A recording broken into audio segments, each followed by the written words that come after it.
Всем привет! Сегодня сделаем пасхальный кренч. Делается все легко, и я уверен, что у вас получится даже с первого раза. В глубокую тарелку отправляем 30 грамм дрожжей. Если будете использовать сухие, нужно будет всего лишь 10.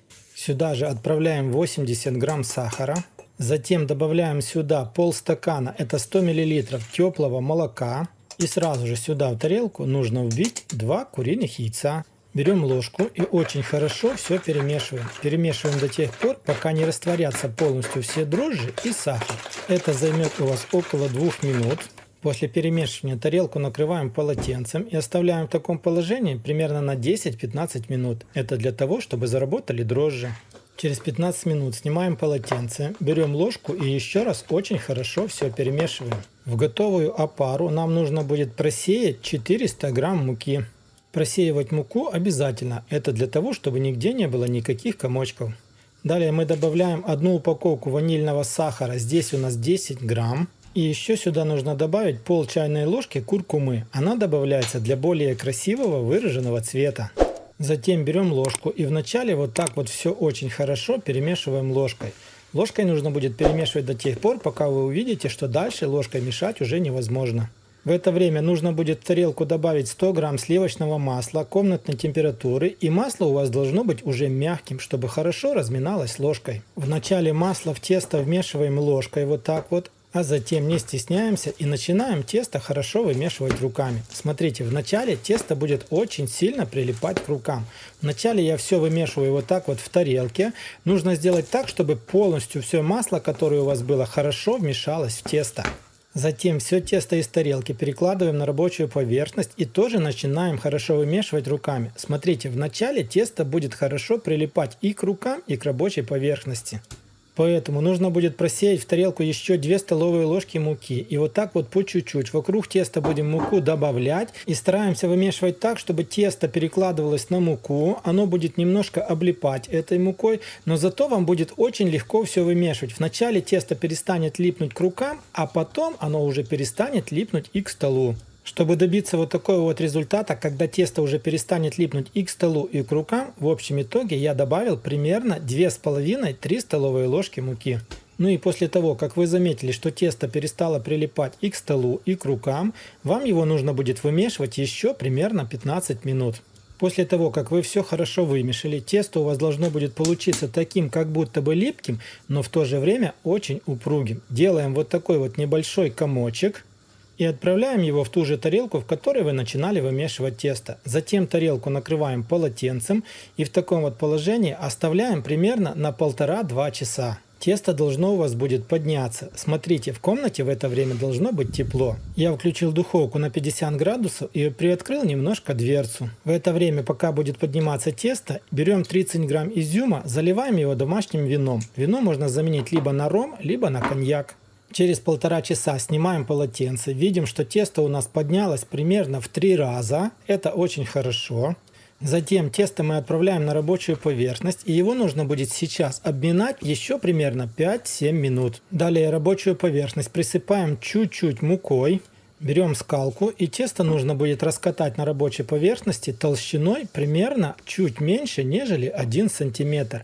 Раскатывайте равномерно, чтобы у вас получился более-менее красивый прямоугольник. Ну и вот как-то так у вас должно будет все получиться.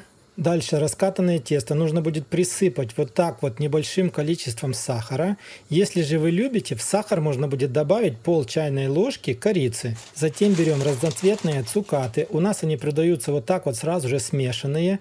И вот таким вот образом равномерным слоем, не слишком много, но и не слишком мало, распределяем полностью по всей поверхности теста. И, конечно же, не забываем, что изюм, который мы замачивали, нужно будет процедить и тоже равномерно распределить его полностью по всей поверхности. Затем все, что у нас получилось, нужно будет свернуть рулетом. Начинаем с одной стороны и красиво, не спеша и аккуратно делаем плотный рулет. Затем берем нож и вот этот рулет с одного края примерно 5 см не прорезая, а остальной рулет нужно будет полностью прорезать насквозь. Так сказать, его нужно будет просто разрезать пополам. Ну а дальше его нужно будет переплести, как будто бы косичку, только она у вас получится из 2 полосок, а не из 3.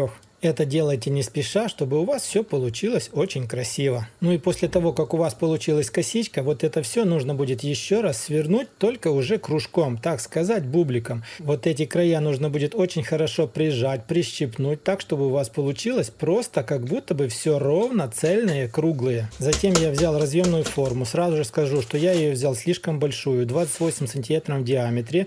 Ее нужно было брать либо 26, а еще было бы лучше, если бы она была 24 сантиметра в диаметре. Дно формы застеленное пергаментной бумагой, а бока нужно будет обсыпать мукой. Перекладываем наш будущий кранч вот так вот в форму. Старайтесь сделать так, чтобы он был у вас ровно по центру. Форму накрываем полотенцем и в таком вот положении дадим ему еще немножко отдохнуть, примерно 30 минут. Через 30 минут снимаем полотенце и видим, что он у нас еще немножко подрос. После этого форму отправляем в разогретую духовку до 200 градусов на 40-45 минут. Но время выпечки будет зависеть от вашей духовки, так что за своей духовкой следите сами. Кранч у меня в духовке простоял ровно 50 минут, потому что я ждал, чтобы была более такая румяная корочка.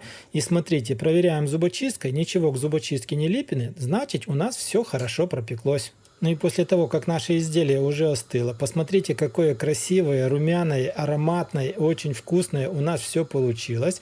Дальше эту верхушку нужно будет присыпать сахарной пудрой. И можно смело подавать к чаю. Смотрите, этот сегодняшний рецепт очень хорошо подойдет для домашней духовки. Не слишком много продуктов, не слишком много затрат. Тесто точно так же можно было просто разделить на две части и сделать две небольшие паски.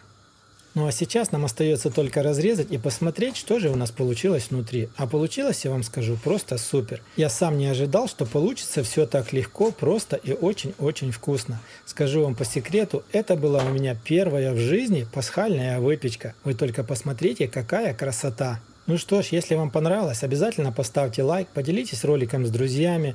Я уверен, что если вы или ваши родные и близкие будут впервые делать такое вот изделие, оно у вас тоже получится, как и у меня. Также не забудьте посмотреть еще одно блюдо для пасхального праздника. Ну а мы с вами встретимся, как всегда, в новых видео на канале Аппетитная кухня. Всем пока, всем до скорых встреч!